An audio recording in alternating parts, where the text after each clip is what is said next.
Hello, everyone. I'm Jamie, and I'm going to be speaking about why I believe Western civilization is relevant.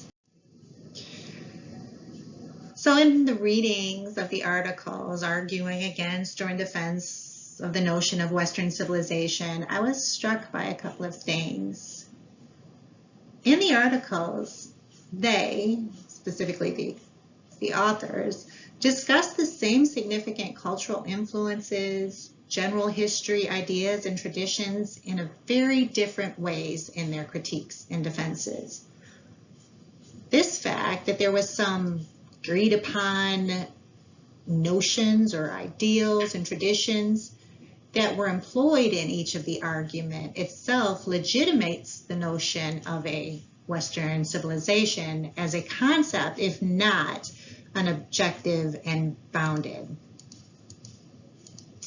In Kwame Anthony Appiah's article, There is No Such Thing as Western Civilization, he states that one reason for the confusions Western culture spawns comes from the confusions about the West. We've used the expression the West to do very different jobs. He's talking about a couple of things here. The idea of West and what that means, who is part of this West, who contributed, who's excluded. He's talking about the diffusion of ideas from the East and from the East to the West, and by showing that diffusion, he somehow argues that the ideals and traditions that we claim as belonging or being developed out of Western traditions and ideals must therefore be invalidated. While I certainly don't think any of us would, can or would claim that the ideas and traditions in which we speak sprang out of nothingness, because humans both inherit, adopt, and adapt cultural practices, traditions, and ideas to address specific problems and are never homeostatic.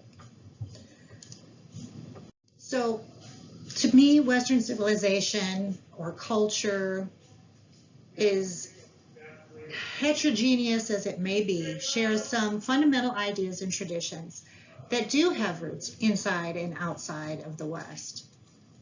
Historians, anthropologists, social scientists, theologians engage with historical processes, ideas, traditions, and cultures from all over in an attempt to understand. And from an anthropological perspective, civilization in general, or civilizations in particular, can be loosely defined as large, complex societies based on domestication of plants, animals, people, and culture. That is, its knowledge, beliefs, that is, their ideas and ideologies and practice. Notice it doesn't define civilization by geographic boundaries. Culture is about knowledge and practice.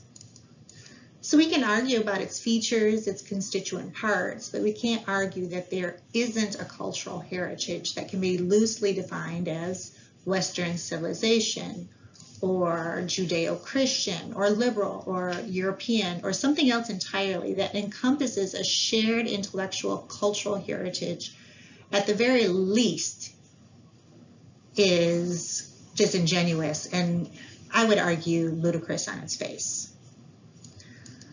So American culture, its ideals and traditions have diverged in some significant ways from those of modern Great Britain or France, for instance. But our histories intersect and travel backwards along a trajectory of ideas and traditions that were themselves a synthesis or replacement of earlier ideas and traditions. Western civilization, however we call it, gave rise to various flavors of liberal democracy and our modern notions of liberty. If those that came before us couldn't engage with the ideas of the past because of some argument over etymology, though I'm certain that they did, or what we call a thing at issue, or apply subjective value judgments, then we would be beneficiaries of a very different world. And if we don't make a continual effort to appropriate it anew, then we are at risk of moral stagnation, or as Robert Royal stated, falling back to a less human existence. And while I certainly do not subscribe to his framing, we do need to engage in those ideals and traditions that have shaped our lives in much of the modern world. Repeatedly, we need to revisit, dust off, and engage with them, and quit arguing over the semantics and meaningless minutia. So I want to thank you for listening, and I look forward to engaging with you guys on this topic and others throughout the course.